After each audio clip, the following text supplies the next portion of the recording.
Shalom, salam sejahtera untuk kita semuanya. Selamat Sabat. Saudara-saudara yang dikasihi Tuhan, masih bersama dengan saya, Pendeta Daniel Siswanto. Kita melanjutkan akan pelajaran sekolah Sabat kita. Saudara, kita telah tiba di pelajaran yang ke-7 di triwulan yang ketiga di tahun 2022 ini. Satu pelajaran yang sangat menarik dengan judul Pengharapan yang tak dapat dihancurkan. Namun sebelum kita akan memulai pelajaran ini, mari kita tunduk kepala dan berdoa. Bapa di surga, Allah yang Maha Baik, bila mana kami akan mempelajari firman Tuhan melalui pelajaran sekolah Sabat ini, urapi kami dengan kuasa Roh Kudus-Mu. Hikmat surgawi menjadi bagian kami, sehingga itu boleh memberikan kepada kami pengertian, kebenaran yang pasti dari Tuhan, menjadi bagian kami. Dalam nama Yesus kami berdoa. Amin. Pengharapan yang tak dapat dihancurkan. Ayat hafalan atau ayat inti kita terdapat dalam Roma 5 ayat yang ke-5. Dan pengharapan tidak mengecewakan karena kasih Allah telah dicurahkan di dalam hati kita oleh Roh Kudus yang telah dikaruniakan kepada kita. Saudara sekalian, sebuah idiom populer berbunyi, pengharapan bersemi abadi. Pengharapan sangat penting untuk menghadapi masalah dan penderitaan dengan kekuatan dan motivasi. Inilah sebabnya mengapa pengharapan adalah salah satu dari 3 pilar kehidupan Kristen. Sebagaimana terdapat di dalam 1 Korintus 13 ayat 13, yaitu iman, pengharapan, dan juga kasih. Apa yang orang Kristen harapkan? Bagaimana kita bisa mendapatkan pengharapan dan memperkuatnya? Mari kita pelajari lebih dalam. Di pelajaran hari Minggu dengan judul Gambaran Besar. Pengalaman Habakuk memberi kita pemahaman yang lebih luas dan besar tentang rencana keselamatan, bahkan peristiwa akhir dalam sejarah keselamatan. Situasi seperti apakah yang dirasakan oleh Habakuk? Sebagaimana tertulis dalam Habakuk 1 ayat 1 sampai dengan 4. Habakuk menilai bahwa hukum yang menjadi penjaga keadilan dan ketentraman hidup kelihatan kehilangan kekuatannya. Karena orang jahat leluasa menindas orang benar. Dalam hal ini, Babylon menindas Yehuda. Seruan Habakuk kepada Tuhan meminta kelepasan seolah tidak didengar. Justru diperlihatkan kepadanya berbagai bentuk kejahatan yang menimpa umat Tuhan. Bagaimana Tuhan akhirnya merespon Habakuk? Yang pertama, bahwa Tuhanlah yang membangkitkan orang Kasdim, dalam tanda kurung Babel, untuk menaklukkan Yehuda. Orang Kasdim atau orang Babel ini adalah bangsa yang garang, menakutkan, tidak mengenal belas kasihan, dipergunakan Tuhan untuk memberi hukuman kepada Yehuda yang tidak setia. Habakuk 2 ayat 12 sampai dengan 17. Yang kedua, Allah berjanji bahwa Babel, bangsa yang jahat ini pun akhirnya akan mengalami kehancuran. Habakuk pasal yang kedua. Gambaran lebih besar apakah yang kita temukan dari penaklukan Yehuda dan kehancuran Babel? Pertama, tidak untuk selamanya umat Allah mengalami penindasan. Tuhan mengasihi dan memperhatikan umatnya. Ia mendisiplin, namun ia juga memulihkan. Yang kedua, di akhir zaman, Babel besar, Wahyu 18 ayat 2, yang menjadi musuh umat Allah sepanjang zaman, pada akhirnya akan mengalami kehancuran. Dan yang ketiga, di tengah kejahatan besar yang mengelilingi Habakuk dan kita, dan hal-hal buruk yang terjadi, kita melihat dan menemukan diri kita dalam sejarah keselamatan. Jadi, masalah itu tidak semata menyangkut kita pribadi, tapi pergumulan seluruh orang yang beriman. Bagaimana Habakuk merespon jawaban dan rencana besar Tuhan bagi umatnya? Sebagaimana tertulis dalam Habakuk pasal 3. Ia disanggupkan untuk memanjatkan doa pujian yang luar biasa karena apa yang Allah akan lakukan di masa depan. Ia menemukan dan memiliki alasan kuat untuk menaruh harapan besar pada Tuhan dan rencananya. Habakuk 3 ayat 17 sampai dengan 18. Sekalipun pohon ara tidak berbunga, pohon anggur tidak berbuah, hasil pohon zaitun mengecewakan, sekalipun ladang-ladang tidak menghasilkan bahan makanan, kambing domba terhalau dari kurungan, dan tidak ada lembu sapi dalam kandang, namun aku akan bersorak-sorai di dalam Tuhan, beria-ria di dalam Allah yang menyelamatkan aku. Di pelajaran hari Senin, siapakah Bapa kita? Saudara sekalian, kitab Ayub dimulai dengan tragedi pribadi yang besar bagi Ayub. Dia kehilangan segalanya, kecuali nyawanya dan istrinya. Meskipun istrinya pada akhirnya menyarankan agar dia mengutuki Allah dan mati. Ayub 2 ayat 9. Teman-teman Ayub datang dan mereka terlibat dalam diskusi yang mencoba mencari tahu mengapa semua itu terjadi. Namun, sepanjang semua diskusi ini, Allah tetap diam. Setelah diskusi yang panjang itu, Allah muncul dan mulai berbicara dengan mengajukan 60 pertanyaan yang mengejutkan kepada Ayub. Saudara bisa temukan itu di dalam Ayub pasal 38 sampai dengan pasal 39. Bagaimana Ayub merespon pertanyaan-pertanyaan tersebut? Ayub 39 ayat 37 sampai dengan 38. Sesungguhnya aku ini terlalu hina.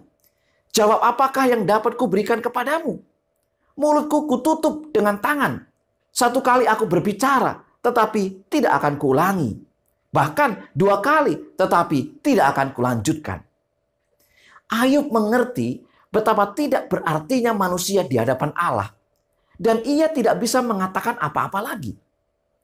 Saat Allah masih mengajukan serangkaian pertanyaan kepada Ayub, Ayub pasal 42, Ayub merespon dengan sebuah kesadaran bahwa penderitaannya yang misterius dan membingungkan bukan rahasia bagi Allah. Dan bahwa di tengah semua itu Allah tetap dapat diandalkan. Ayub 42 ayat 1 sampai dengan 6. Saudara sekalian, Allah tidak pernah menjawab pertanyaan mengapa dari teman-teman Ayub. Tetapi Allah memang melukiskan gambaran kebesarannya yang tak tertandingi seperti yang diungkapkan melalui karya penciptaan yang menakjubkan. Setelah ini, Ayub tentu tidak membutuhkan jawaban apapun. Kebutuhan akan penjelasan telah dikalahkan oleh gambaran yang luar biasa tentang keagungan Allah. Kisah ini mengungkapkan paradok yang menarik. Pengharapan dan dorongan dapat muncul dari kesadaran di waktu mana kita hanya tahu sedikit. Secara naluriah, kita mencoba menemukan kenyamanan dengan mengetahui segalanya. Sehingga kita menjadi putus asa ketika kita tidak dapat mengetahuinya. Tetapi, terkadang Allah menyoroti ketidaktahuan kita, sehingga dengan itu kita boleh menyadari bahwa pengharapan manusia dapat ditemukan hanya dalam oknum yang jauh lebih besar daripada diri kita sendiri. Ketika kita sulit untuk memahami atau menerima hal-hal yang terjadi, yang harus kita lakukan adalah tetap fokus pada karakter Allah. Dia Allah yang mengerti dan penuh belas kasihan, Allah yang adil. Itu akan memberi pengharapan. Dan kita akan sanggup untuk bertahan melalui apa yang saat ini tidak dapat dipahami. Di pelajaran hari Selasa dengan judul Hadirat Bapa Kita. Ungkapan dia hanya sejauh doa mengekspresikan bahwa Allah itu sesungguhnya dekat dengan kita. Kehadiran Allah tampak sangat jauh bagi orang-orang Yahudi di pengasingan. Namun, melalui Yesaya, Allah meyakinkan mereka tentang pembebasan di masa depan. Namun sementara mengenai kembali yang sebenarnya ke Yerusalem masih bertahun-tahun di masa depan, Allah ingin umatnya tahu bahwa dia tidak menjauh dari mereka dan bahwa ada banyak alasan untuk tetap berharap. Yesaya 41 ayat 8 sampai dengan 14 menyatakan beberapa alasan untuk tetap bersemangat di tengah kesulitan, yaitu bahwa Allah tidak menolak umatnya. Mereka adalah umat pilihannya. Ia akan menyertai dan menolong mereka. Dan ayat 13 menyatakan, sebab aku ini, Tuhan Allahmu, memegang tangan kananmu dan berkata kepadamu, janganlah takut, akulah yang menolong engkau. Saudara sekalian, ketika kita membayangkan bagaimana Allah menuntun peristiwa-peristiwa di bumi dari tahtanya yang berjarak ratusan tahun cahaya dari bumi kita, namun ia cukup dekat untuk memegang tangan orang-orang yang dikasihinya. Sesungguhnya Allah kita tidak terbatasi oleh jarak dan waktu untuk melakukan apa yang terbaik bagi umatnya. Bila kita selalu memelihara dalam pikiran kita bahwa Allah semesta alam cukup dekat dengan kita, memegang tangan kita, dan selalu sedia menolong kita, maka itu akan memampukan kita bertahan terhadap setiap kesulitan kita. Di pelajaran hari Rabu, rencana Bapa kita untuk kita. Harapan adalah jangkar jiwa. Harapan itu berjangkar di dalam Yesus Kristus. Rasul Paulus menafsirkan harapan dalam konteks penderitaan. Ia menulis dalam Roma 5 ayat 3 sampai dengan 4. Dan bukan hanya itu saja. Kita malah bermegah juga dalam kesengsaraan kita. Karena kita tahu bahwa kesengsaraan itu menimbulkan ketekunan, dan ketekunan menimbulkan tahan uji, dan tahan uji menimbulkan pengharapan. Nabi Yeremia menuliskan kepada orang-orang yang kehilangan harapan di pengasingan di Babylon agar mereka jangan putus asa. Apa yang mereka rasakan? Mazmur 137 ayat 1. Di tepi sungai-sungai Babel, di sanalah kita duduk sambil menangis apabila kita mengingat Sion. Pengharapan apakah yang diberikan dalam Yeremia 29 ayat 1 sampai dengan 10 kepada orang-orang yang berada di pengasingan di Babel? Yang pertama, Allah memberitahu umatnya bahwa mereka tidak boleh putus asa. Karena situasi mereka bukanlah hasil dari kebetulan atau kejahatan yang tidak dapat diprediksi. Kenapa? Karena Allah sendiri berkata dalam Yeremia 29 ayat 4, aku membawa Yehuda ke pembuangan dari Yerusalem ke Babel. Jadi Allah lah yang menuntun mereka, yang membawa mereka. Yang kedua, Allah memberitahu umatnya bahwa mereka tidak boleh putus asa. Karena Dia dapat bekerja bahkan dalam kesulitan mereka saat itu. Apa yang mereka harus lakukan adalah usahakanlah kesejahteraan kota kemana aku buang, dan berdoalah untuk kota itu kepada Tuhan, sebab kesejahteraannya adalah kesejahteraanmu. Yeremia 29 ayat yang ke-7. Dan alasan berikutnya adalah Allah memberitahu umatnya bahwa mereka tidak boleh putus asa karena Dia akan mengakhiri pengasingan mereka pada waktu tertentu. Yeremia 29 ayat 10 mengatakan, sebab beginilah firman Tuhan, apabila telah genap 70 tahun bagi Babel, barulah aku memperhatikan kamu. Aku akan menepati janjiku kepadamu dengan mengembalikan kamu ke tempat ini.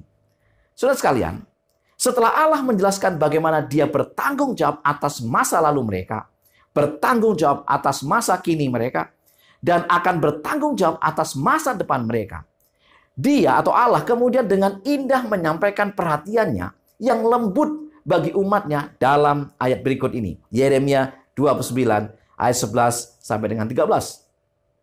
Sebab aku mengetahui rancangan-rancangan apa yang ada padaku mengenai kamu. Demikianlah firman Tuhan, yaitu rancangan damai sejahtera dan bukan rancangan kecelakaan, untuk memberikan kepadamu hari depan yang penuh harapan. Dan apabila kamu berseru dan datang untuk berdoa kepadaku, maka aku akan mendengarkan kamu. Apabila kamu mencari aku, maka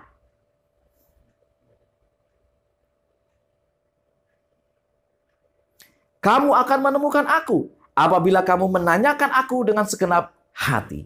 Saudara-saudara yang dikasihi Tuhan, hal ini diperkuat melalui tulisan Ellen G. White, Alpha dan Omega jilid 3, halaman 132. Mari kita perhatikan kutipannya.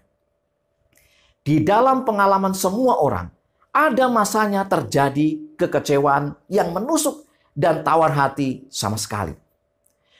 Hari-hari bila kesusahan menimpa dan sukar untuk percaya bahwa Allah masih tetap menaruh belas kasihan kepada anak-anaknya yang terlahir di atas dunia, hari-hari bila kesusahan menggoda jiwa sampai tampaknya maut mau merenggut nyawa, maka dalam keadaan yang demikian, banyaklah yang kehilangan pegangan mereka kepada Allah sehingga menjadi hamba kebimbangan, perhambaan ketidakpercayaan. Dapatkah kita pada saat-saat begini dengan pandangan rohani mengerti akan jaminan-jaminan Allah? Kita harus melihat malaikat-malaikat berusaha menyelamatkan kita dari diri kita sendiri, bergumul untuk menanamkan kaki kita ke atas suatu landasan yang lebih kukuh daripada bukit-bukit kekal dan iman yang baru, hidup yang baru yang akan memancar sekarang.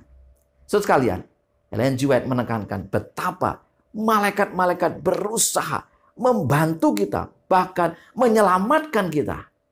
Itulah sebabnya Allah tidak tinggal diam. Di pelajaran hari Kamis, disiplin Bapa kita. Dalam dunia Yunani, kata disiplin adalah kata paling dasar untuk pendidikan.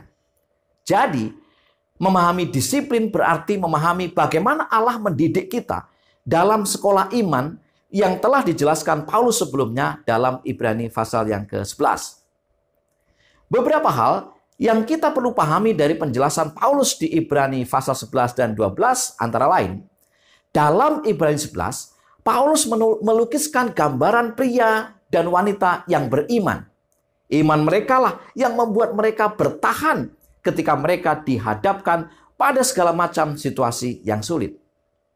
Saat kita memasuki Ibrani pasal 12, Paulus menoleh kepada kita, para pembaca, dan mengatakan bahwa karena begitu banyak orang sebelum kita telah bertahan melawan rintangan yang luar biasa, kita juga dapat berlari dan menyelesaikan kehidupan iman.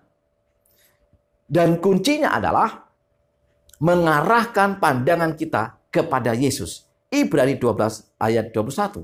Agar dia atau Yesus dapat menjadi teladan di saat-saat sulit. Ibrani 12 ayat yang ketiga. Selanjutnya, membaca pasal 12 seperti diberi satu set kacamata baca. Tanpa kacamata ini, visi atau pemahaman kita tentang kesulitan akan selalu kabur. Tetapi, melihat melalui kacamata ini akan mengoreksi penjelasan kabur tentang penderitaan yang ditekankan oleh budaya kepada kita. Maka, kita akan mampu memahami dengan jelas dan mampu menyikapi cobaan dengan cerdas. Mengerti maksud di balik semua ini. Itulah visi, itulah kacamata yang diberikan Tuhan melalui Ibrani pasal yang ke-12. Ibrani 12 ayat 5 sampai dengan 13 menjelaskan bahwa Tuhan mendisiplin bukan tanpa tujuan dan maksud yang jelas. Dia melakukannya karena kita adalah anak-anak yang dikasihinya. Dia bermaksud untuk menuntun kita di jalan kebenaran. Disiplin itu untuk menghasilkan buah kebenaran dan memberikan damai sejahtera, supaya kita memperoleh bagian dalam kekudusannya. Saudara sekalian, saat teguran atau disiplin itu datang, kita harus tetap menaruh hormat dan taat kepada Tuhan. Ibrani 12 ayat 10 sampai dengan 11. Sebab mereka mendidik kita dalam waktu yang pendek sesuai dengan apa yang mereka anggap baik. Tetapi Dia menghajar kita untuk kebaikan kita, supaya kita beroleh bagian dalam kekudusannya. Memang tiap-tiap ganjaran pada waktu ia diberikan tidak mendatangkan sukacita, tetapi duka cita. Tetapi kemudian ia menghasilkan buah kebenaran yang memberikan damai kepada mereka yang dilatih olehnya. Saudara-saudara yang dikasihi Tuhan, sebagai kesimpulan pelajaran sekolah sahabat kita, yang pertama, tidak untuk selamanya umat Allah mengalami penindasan. Tuhan mengasihi dan memperhatikan umatnya. Ia mendisiplin, namun ia juga memulihkan. Yang kedua, Ketika kita sulit untuk memahami atau menerima hal-hal yang terjadi, yang harus kita lakukan adalah tetap fokus pada karakter Allah. Dia Allah yang mengerti dan penuh belas kasihan, Allah yang adil. Yang ketiga, Allah tidak dibatasi oleh jarak dan waktu untuk melakukan apa yang terbaik bagi kita. Ia selalu memegang tangan kita, menolong kita, dan memampukan kita bertahan terhadap setiap kesulitan. Yang keempat, harapan adalah jangkar jiwa, dan harapan itu berjangkar hanya di dalam Yesus Kristus. Yang kelima, saat teguran atau disiplin itu datang, kita harus tetap menaruh hormat dan taat kepada Tuhan, karena tujuannya hanya untuk menuntun kita di jalan kebenaran. Itulah pelajaran Sekolah Sabat yang bisa saya sampaikan. Kiranya menjadi berkat bagi kita semuanya. Mari kita tunduk kepala dan berdoa. Tuhan Allah yang Maha Baik, sekali lagi kami mengundang kuasa Roh Kudus-Mu untuk Engkau meteraikan dalam hati dan pikiran kami, sehingga setiap firman yang kami pelajari ini tertanam, mengakar kuat, kami bertumbuh di dalam iman percaya kami. Terima kasih ya Tuhan. Mohon berkat seluruh umat-umat Tuhan dimanapun mereka berada. Terima kasih ya Tuhan. Dalam nama Yesus kami berdoa. Amin. Saudara-saudara yang dikasihi Tuhan, sekali lagi terima kasih untuk kebersamaannya. Mari kita terus dengan sungguh-sungguh, dengan tekun mempelajari setiap pelajaran firman Tuhan melalui Sekolah Sabat kita. Tetap semangat, selamat sabat, selamat belajar. Tuhan memberkati kita.